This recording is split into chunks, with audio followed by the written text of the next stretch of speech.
This video is going to showcase why networking with estate sales is key to finding key comic books.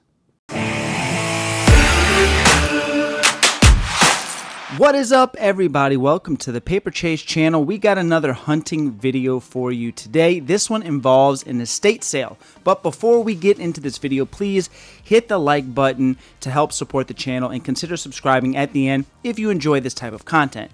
So a couple of weeks ago, I released a video that shared with you guys 9 tips on how to find and flip comic collections or comic books.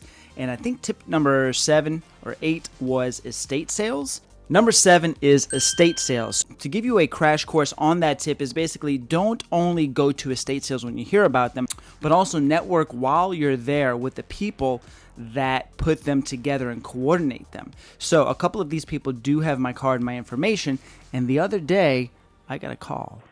Hi, John. This is calling from Ago Estate Sale. You may remember we're the place with all the boxes of comics. I just wanted to let you know you're on my wish list for comics, and we recently acquired 4 new boxes.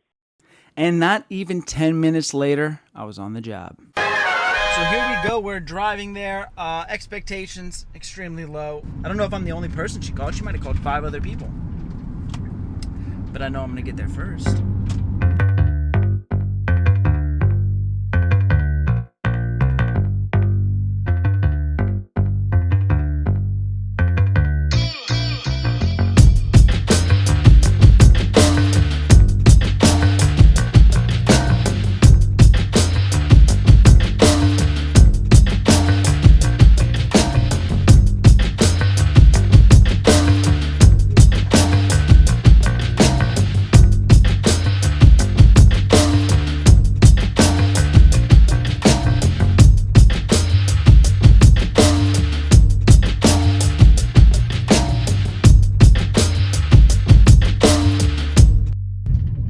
That was freaking hot as hell. They got the comics in a warehouse where there's no AC, there's no ventilation, and it is 90 plus degrees outside right now outside. So I had to do this quickly because I was gonna freaking pass out. And they warned me about it. They're like, watch it, heat will sneak up on you. It's like being in an attic. So I did get a nice stack of books. Nothing that's like, oh my god, this is insane, but the deal I got is insane. I got a crazy good deal, and I was looking at the small prices on them, and I was like, I hope he doesn't charge me for what these stickers are, because these are outlandish. But we get back to the house, I will unbox this and show you the stack of books that I got and tell you what I paid for them. Okay, we are back here in the paper cave, and I got here the stack of books. I'm going to share these books with you, and then at the end of this, I'm going to tell you what I paid for all of these books. And I think you're going to like that number. So let's get into this. First up, we've got a couple of these really great Street Fighter variants. Look at this thing. All right, so you got 2 of these here. I was really shocked to see these because, well, these are pretty modern books here. I like the framing of this. This is kind of cool. Maybe this will be the thumbnail. You've got the Lady Guile here on my left, and this other character. She's from Capcom. I'm not too familiar with her. Never played with her before. But you know what I mean. So yeah, so these are awesome. Not particularly my style, so these will probably go for sale. As a reminder to you guys, of course, please check out the description links below for where I sell comics. Typically Instagram, eBay, whatnot. I like to try to sell on Instagram first because, I don't have to pay those big old fees from eBay, but things do eventually get up for sale on eBay and whatnot. Okay, next up, I thought this was a no-brainer pickup here, especially in high grade. We have a Married with Children. Certain people just love the show. I did too as a kid. I thought it was hilarious. But Married with Children, issue number 1, and it's a newsstand, and this thing is probably, very, very high grade, Nearman Plus, that is for sure. And it does have the 3D glasses with it. This is something, I don't know, maybe I'll slab. Comment below what you think. Should I slab this book? Is it worth it? Do you think somebody out there is just dying for a 9.8 copy of that in a newsstand? I think so. Another book I picked up was this awesome Bill Sienkiewicz Moon Knight cover. And I don't want to take this out the bag right now, but the back of this book, the artwork on the back, which is just black and white, is just as appealing as the front. It's amazing. So, amazing cover. May or may not keep this for the PC. Haven't decided yet. We had I picked up this Marvel Boy issue number 3 because it was one of those ones that I wasn't sure of at the time. So I just kind of scooped it up, and I was like, I think it's like a minor key. I think it might be the first appearance of Exterminatrix. I think that's right. That sounds right. And we had some Spider-Girl comics. I think these things are great because Spider-Verse, that little girl, he calls her Mayday. And that takes place in an alternate universe where Peter does have a baby.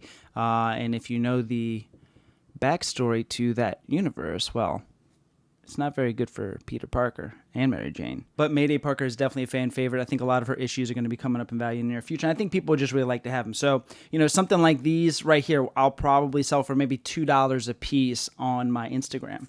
I found a few cool Batman Adventure comics here. Always love these. These are just 100% nostalgia bait for me and for a lot of people.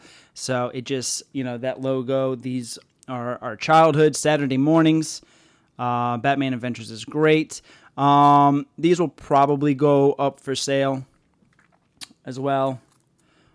We had another Spider-Girl here. These are it's going to get a little better. It's going to get a little better, I promise. We're going to get to some keys in a second.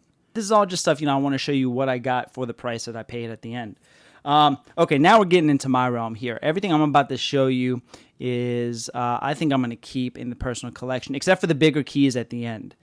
So, this is a Ghostly Tales, 12-cent issue, Ghostly Tales. This is all me. This is nothing but me. I keep stuff like this. This is probably going to stay in my PC. A little Silver Age. Got a little Silver Age horror action. I found the entire set of the Friday the 13th, the Final Friday 3-issue set from Topps Comics. And this is amazing. Love these. These are all really high grade. Unfortunately, I don't think they're a 9.8. I really want a 9.8 that I want to get slabbed, but these other issues 2 and 3 might be a 9.8. I don't know. Maybe I really love this cover here. Maybe I'll just submit them in a 9.8 pre-screen and see what happens after I read them. No, this number 3 is not gonna get a 9.8. Maybe it will. Maybe it will. But if you didn't already know, this is actually the first appearance of Jason Voorhees in comics, official appearance. He does have an unofficial appearance in a Solson Comics, which is great, and it's a great cover.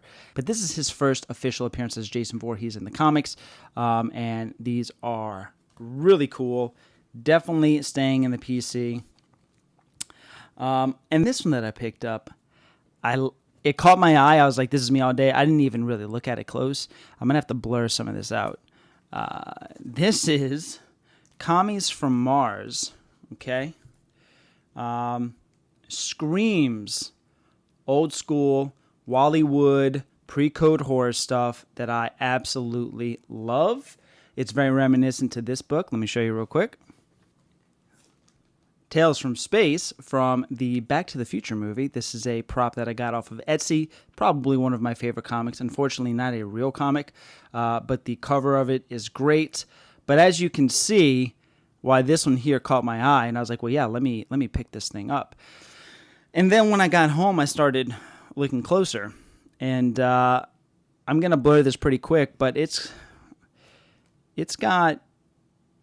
This has got some interesting things going on the cover. A lot of alien invasion is one way to put it. I might not show it to my kids one day, but yeah. Okay, so I know what you're thinking, like, oh, okay, well, those are fun and interesting. That's not that great. You're like, where's the value, dude? Where's the value at? You stopped everything you're doing to go pick up some books that you could have maybe found anywhere. Where's the value at? That might be what you're thinking. Well, let me show you. Now, this next book here, if you are a Star Wars fan and a comic lover, you might know the key significance of it. It's a free comic book day book. We have Star Wars Free Comic Book Day, Clone Wars Adventures. This here is the first appearance in comics of General Grievous. Really cool key, and not something that you really find all the time.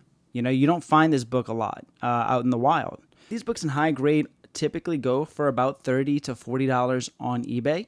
So for Grievous's first appearance, and I found, well, not one, but two.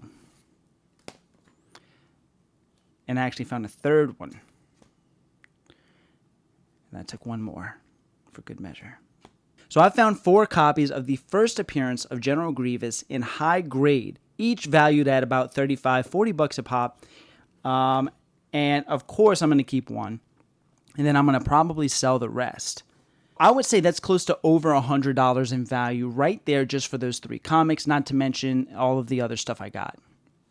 Now, what did I pay for it all? I'll give you 5 seconds to guess what I paid for all of these books here. Remember that Comics from Mars now. Don't forget about that one. I paid a total of $40 for everything. The entire stack. Pretty good. I got an amazing value. I found books that I wanted. I found books that I could use to make money off of and help support the hobby. It was a win all day. And the reason why this happened is because these people at the estate sale had my information. You see how this can work, and it's advantageous if you just network yourself. Put yourself out there. That is the moral of the story of this video. I hope you guys enjoyed it. Please, again, hit the like button if you liked it, and consider subscribing if you enjoy content like this. So I would like to know in the comments below, what are your best in the wild finds? Biggest key in the wild, you know, how much did you pay for it? What was the value of it? My greatest in the wild comic book find was this Iron Fist number 14 that I found at an estate sale. And I got this book for a total of $6. And there's actually a video of it on the channel if you're interested in it. I'll put it at the end reel. But I found this book for $6. I got it signed by Chris Claremont. I cleaned it, pressed it up to a 9 point. I cleaned it and pressed it up to a 7.5. This was my, so far, top of the top estate sale finds. And knowing that this stuff is out there is super exciting, and it makes all of this worth it. So let me know in the comments below, what's your biggest estate sale find? I hope you found these tips helpful, and we will see you on the next video.